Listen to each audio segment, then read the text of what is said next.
So what do project managers even do? Let's get into it.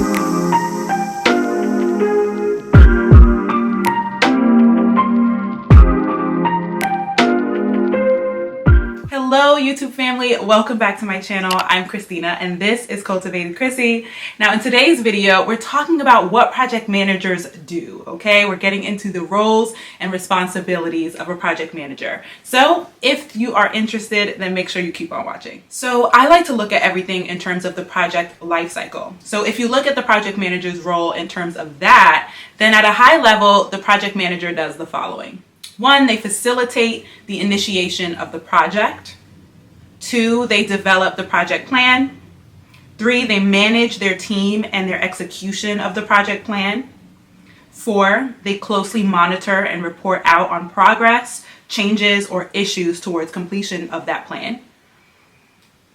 And 5, they are responsible for the delivery of the project deliverables, transference of those deliverables to operational owners, and successfully closing out the project. But let's dig deeper into that. Here are the 12 key responsibilities of the project manager. So the first responsibility is knowing what method works best for implementation of your project, whether that's waterfall or agile. Waterfall projects go through the phases of the project lifecycle in a very sequential manner, right? One step after the next. Versus agile projects, they go through those phases multiple times, right? There are multiple iterations of the project lifecycle that are taking place throughout the project. And at the end of each iteration, you have one piece of the larger puzzle, right? So 2 different methodologies there. Waterfall is best suited for projects that you have way more knowns than unknowns, right? You can have a lot of the steps of the project defined up front, and you don't anticipate a lot of change or deviation from those steps, right?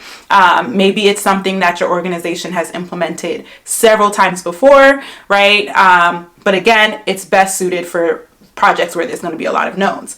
Oppositely, right? Agile projects are best suited for projects where you anticipate a lot of change. You have way more unknowns than knowns, right? Really great for process improvement projects, or just things that you don't have a lot of the information for upfront. And you're going to have to shift your actions as information becomes available, okay? So that's better suited for agile.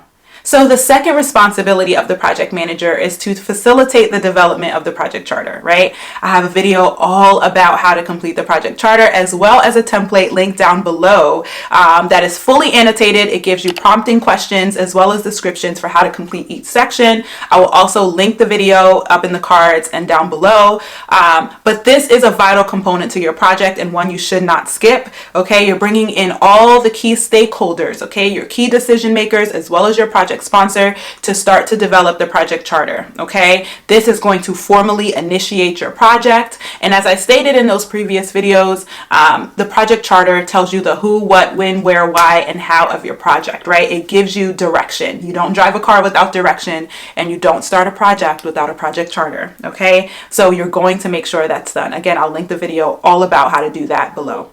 So once you have your project charter completed, reviewed, and approved by your project sponsor, you're gonna go ahead and have a project kickoff meeting, okay? You're bringing all the key stakeholders and the project team members into a meeting, right? And you're going to basically be sharing components of the project charter to them. You're telling them what we're doing, why we're doing it, right? What is going to be the expectations for how these team members are going to help bring this project to life, right? And you're formally letting them know that this project has begun and we're not going to be pulling you in to start to get the project implemented, okay?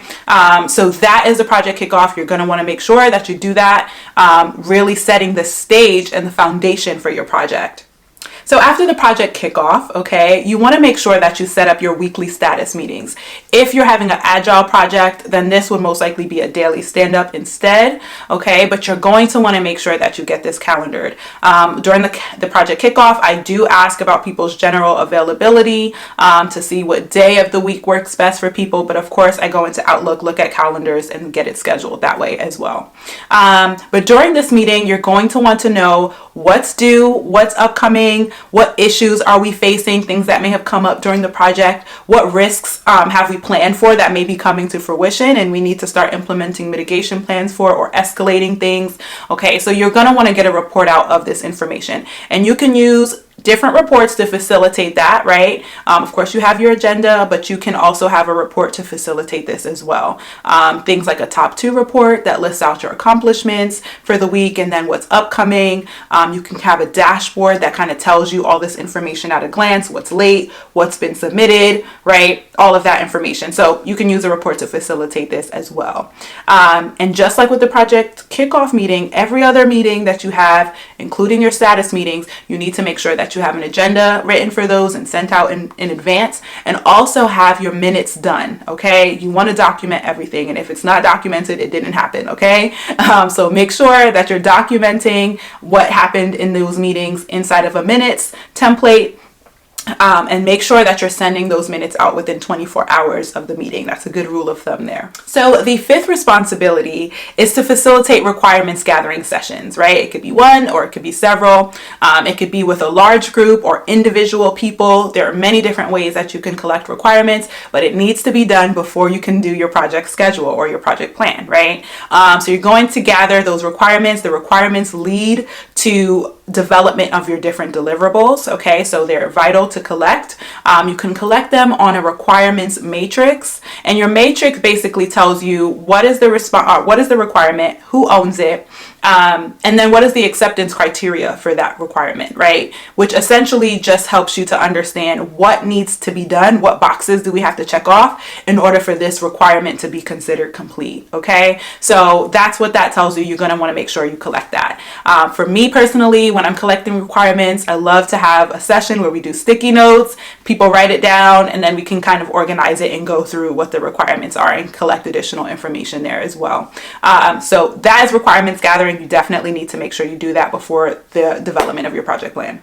Also, you have to make sure that in these sessions, everyone is fully aware of what the project parameters are. Now, what are the project parameters? In the project charter, we defined the SMART goal, we defined the deliverables, we talked about what's in scope, what's out of scope, and that really sets the parameters for your project, right? So we're not going to be giving requirements that fall outside of the realms of the parameters that have been set, okay? So make sure everyone's aware of that, and then you'll be able to collect really good project requirements for your projects moving forward. Okay, so now that you have collected all of your requirements, you're going to prioritize those requirements, and you can meet with your project sponsor and key stakeholders to start to prioritize them. Maybe you can't do everything, right? Which is definitely possible, because when you have those requirements gathering sessions, it's really like a wish list of everything that can happen, of course, within the project parameters, but it's a wish list. So maybe you can't do everything, you have to prioritize it. And once you do that, then you can start to develop your project plan, okay? You're going to try to organize the requirements that you've gathered into some sort of order, whether that's sequential order, right? How you're gonna actually implement it, or whether you organize it by deliverable and then sequence it within that, okay? So different ways you can put that together there. So once you have those requirements in some sort of order, then for each one of those things, you can start to break it down a little bit further into the actual steps that you need to complete in order to get that requirement done, okay? So you could break this down as detailed or as high level as you want to, but this is how you can begin to put the plan together. So once you have all your steps defined, now it's time to put down your dependencies, right? And dependencies tell you what the relationship is between your tasks, whether, for example, you have to finish something before you can start another, or whether you can start things at the same time, okay? So you want to start to outline what those dependencies are. There's a predecessors column in most software and Microsoft Project, things like that, and this is where that information would go, okay? It tells you those relationships between the tasks. Then you want to put down your durations, okay? How long is it going to take to complete a certain task or a certain step within your project? Then you're going to put in any constraints, any deadlines, okay? All the dates specifically that have a constraint to them. And usually that will be enough, or whatever program you're using, if it's not just Excel, to put together a project schedule for you. It'll pre-populate all the dates once it has that particular information, okay? And so that is how you put a project plan together. If you're doing it in Excel, you're going to have to manually put in those dates. So next, you're going to develop your reports reports and your communication plan, okay? So how do you know what reports you need to develop for your project? Well, you're going to look at your key stakeholders, okay, and define what data elements they need to see, what interests them specifically, okay? So you're going to chart all of this and then see where you can kind of combine data elements into one report, right? Your CFO may want different information from your project sponsor, who may want different information from the VP of the company versus your project team members. Start to write out what all they need to see, and then you can kind of combine reports from there, okay? Then you're going to create a communications plan. And in the communications plan, again, you're going to define these key stakeholders or your stakeholder groups, and then you're going to say what reports they're going to need to see, what forum are you going to share those reports in, okay? How frequently are you going to share this information, all of that. So you're going to put all of that into a communication plan. So you need a reports plan and you need a communications plan. And this will make sure that everyone knows what's happening with the project throughout the project, okay? That communication isn't dropping off, because that's going to cause resistance. And I'm going to talk about all of that more in my next video, but this is how you make sure that everyone's aware of what's going on with the project, okay? So next, you are going to monitor your team's progress and troubleshoot where needed, okay? This is really where you're going to be doing your follow-ups with your team members. You're going to make sure that you're checking in on a daily basis, multiple times a day if needed, and you're going to make sure that everyone's aware of what needs to happen, what their specific role is in making that happen, okay? And they know they have a plan towards completion of their tasks, okay? If they're facing any issues, right, or you need to problem solve, some mitigation plans, all of that, you're going to make sure you're doing that during this time, okay? Follow-up is key. This is where a chunk of the work is taking place, okay? 80% of your project is communication. A lot of that is within the follow-ups, okay? So you're going to make sure you're doing that. And you can follow up, like I stated in previous videos, in multiple different forums, whether that's in person, on Teams, on the phone call, you're having meetings, whatever the case may be, you're going to make sure that you're doing those follow-ups and making sure that everything is moving forward towards completion of the project, right? Towards completion of that project goal. So next, you're going to keep your project documentation updated, okay? If it wasn't documented, it didn't happen, okay? You will forget, other people will forget, so you want to make sure that you're keeping things documented along the way, right? As a project manager who facilitates multiple different meetings, you're going to be receiving a lot of information, okay? And you don't want to just have it sitting in your head and you forget to put it down somewhere, okay? So make sure that as you're facilitating these different meetings, your weekly status meetings, your check-ins with people individually, doing your follow-ups, right? All of those different things, that you're going back to your project plan, you're documenting all the information that you're gathering, right? If you're having meetings, you're putting out minutes, okay? We talked about that already. You're having agendas, all of these things. Make sure that you're documenting the things that you're discussing and how you're moving your project forward, okay? Okay, number 10 is that you're going to have a deliverable acceptance meeting or meetings, okay? So as you're completing the deliverables of your project,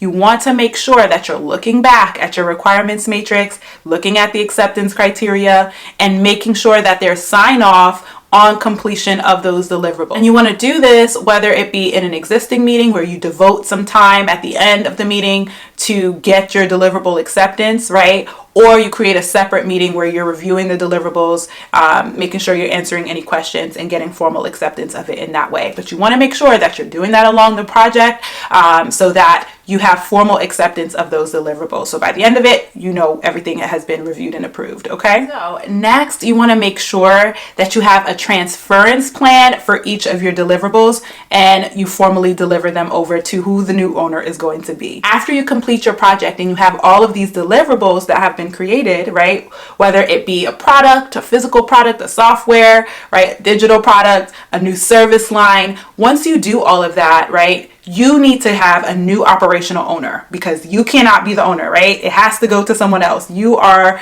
a project manager, okay? You're not a daily operations person. So that needs to be transferred over to someone who can manage it on a daily basis, right? Who is responsible for supporting that, training on that after you do your initial training as part of your project, right?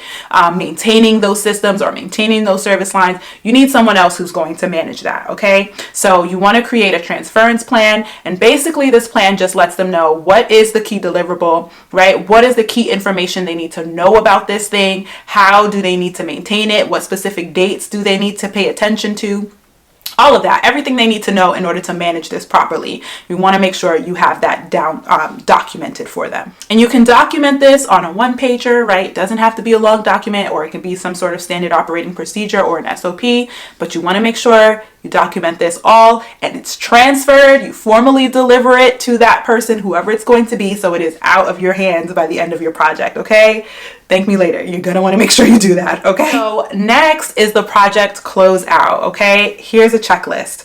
You want to make sure that your deliverables are completed, reviewed, approved, and transferred, okay? We just talked about transference. They're transferred and out of your hands, okay? You want to make sure if you have any contracts, right, all of those things are paid and closed out.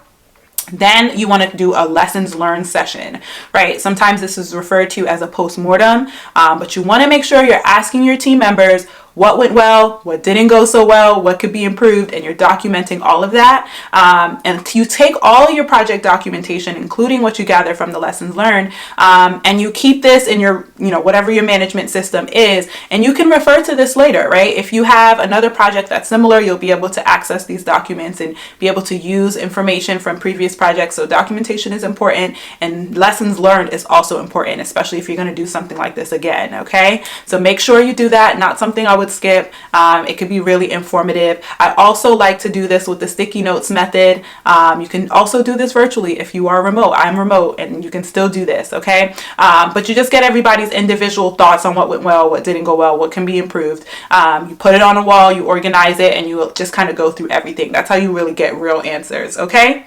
After you do your lessons learned, then you can go ahead and release your resources, right? They can kind of go back into whatever they do on a daily basis. That's if they have been devoted to you in your time, right? That doesn't always happen, right? Sometimes you have to take some hours from their daily work, but you can formally let them know, we've completed what we've needed to, and you can go back to whatever it is that you do, okay? So you're releasing the personnel, whatever resources, physical resources that you've gathered for your project, you can kind of archive them, organize them, and, possibly use them for later. So that's kind of how you close everything out. Those are the 12 key responsibilities of a project manager. It's definitely not a small feat, but hopefully you understand now, have some deeper insight as to what project managers even do, okay? It's not easy, but it's definitely rewarding. I just did a video all about the pros and cons of project management. You'll definitely find that one helpful. I will link it in the cards as well as down below. And if you're trying to get into the field of project management, I have a video all about how to get into project management with no experience. So check that out as well. Again, I will link it. If you have any questions about this role, make sure you comment down below. Like this video if you found it helpful, and subscribe for more videos on how to master the role of a PM. There is so much more to come. Thanks so much for tuning in, and I will see you guys in my next one. Bye.